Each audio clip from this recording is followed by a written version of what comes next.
This is a Renew original recording. Hello and welcome to Believe in People Extra, the companion mini-series to our award-winning podcast about all things addiction, recovery and stigma. I'm Robbie Lawson, the show's producer, and each week I'll bring you highlights, exclusive recordings, extended cuts and powerful moments from our archive. This series brings together the most impactful conversations and recovery-focused insights condensed into short episodes to support and inspire those on their journey. Today, we're exploring the difference between being recovered and being in recovery.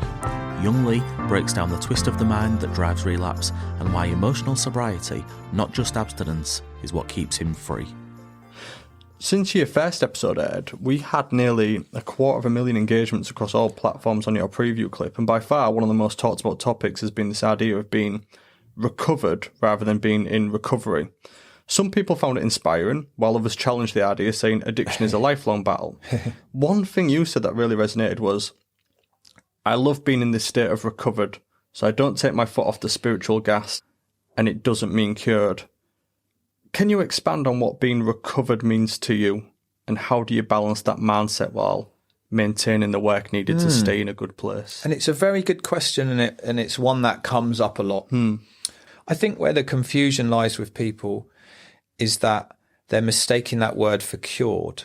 I'm never going to be cured. And what that means is I've always got the allergy. What we mean by an allergy, if I put that into me and it's vodka now, I couldn't just have one and be satisfied. Something would go off in me and I would want more and more. And then by the end of the night, I'd be smoking crack cocaine. So I'm not cured of that.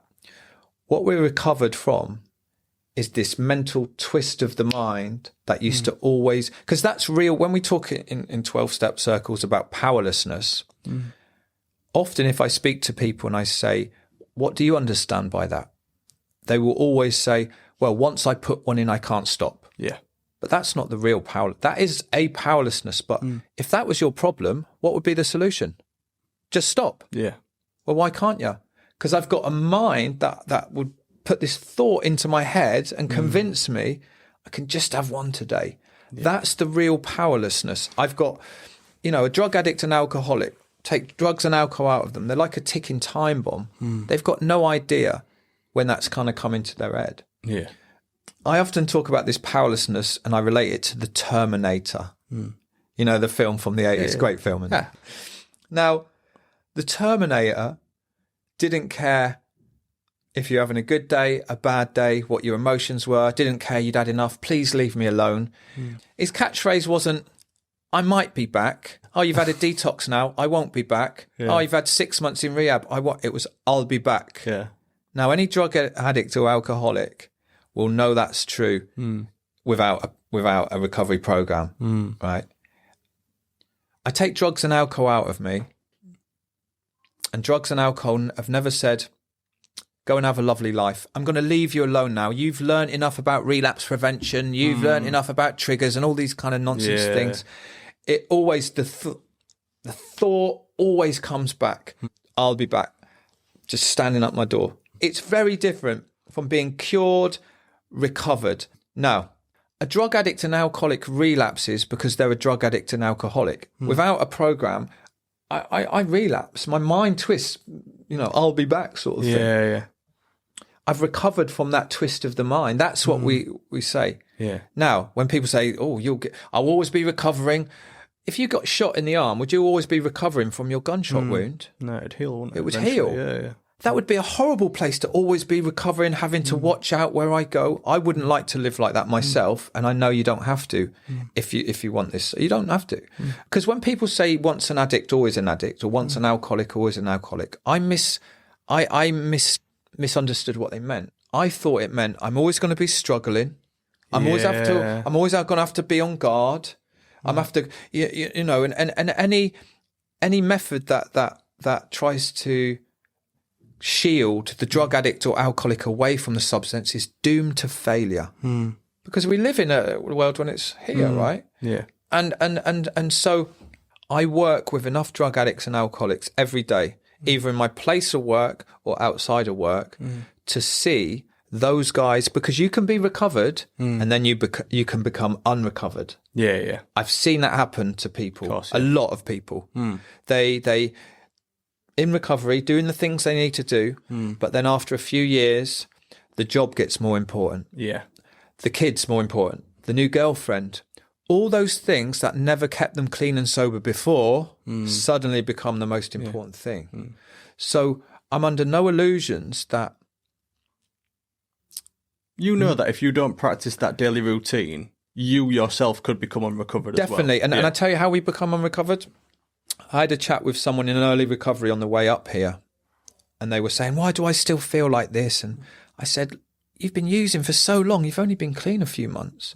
And what I said to this person was, me without things I do each day, my natural outlook on life can be quite negative and can be quite anxious and can become a little bit irritable. So how we become unrecovered,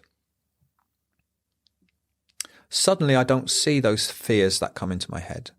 Suddenly, when that little old lady cuts me up, I beep at her. It's the little pebbles in my shoe.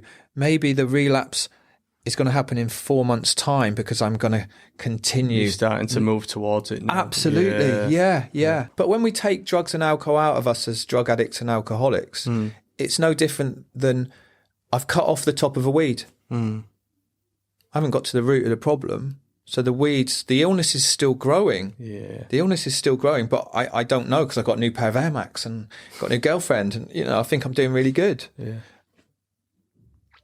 So the words that I use, the emotional sobriety, we call it emotional sobriety. It's where we live in recovery in a way that I don't rely on external things for my contentness. I don't rely on people to behave in a certain way for me to be okay. Or I could get a phone call now off my partner saying, I'm cheating on you and I'm not going to fall to bits. It's not going to stop me from being sad and upset and feel betrayed, but it's not going to affect my internal. So emotional challenges, I think, or you said a similar word. Yeah. Okay. I guess what we're looking at really is, because you just seem like the most chilled out bloke. I'm quite chill. Yeah, it's almost like nothing phases you, especially. And I know this has obviously been a process to get you to this point. So, like, I'm kind of looking at how you manage that stress or anxiety, or those difficult situations without going back to them old routines that you used to go to. And I've got to say that I used to be a really angry man. Yeah.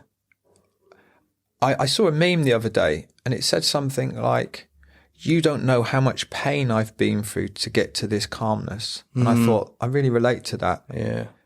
You can have a hard drug user and a drug addict. They both look the same on paper. They're both using the same amount of drugs, let's say, a lot of drugs. And say the doctor said to them, if you continue using, something's going to happen really bad to your body, whatever. So I know what, I'm going to throw you in a detox unit. They come out of the detox unit. The hard drug user, on that information from the doctor, will be able to stay stopped. But the drug addict won't.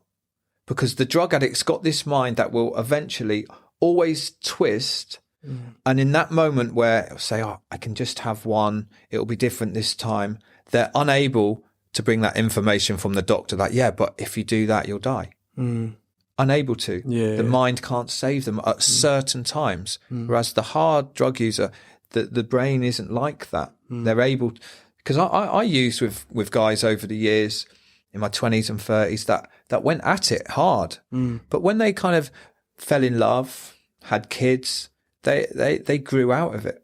Whereas the drug addict grows into it, regardless of the consequences that are happening in their life. They just cannot stop and cannot stay stopped. Just because we get clean and sober, life doesn't say, okay, you've had a hard time now. I'm gonna ease off you now. Nah, life is life. I used to always say, it's so unfair. It was that football player, Balotelli. Why always me? Why always me? Yeah. And someone said to me, why do you think life should be fair? Life is just life, young. And so the wind is going to blow. Think about this. We're very present right here, right now. We're looking at each other. We're speaking to each other. Everything's perfect. There's no worry. There's no anxiety. There's no judgment. There's no stress.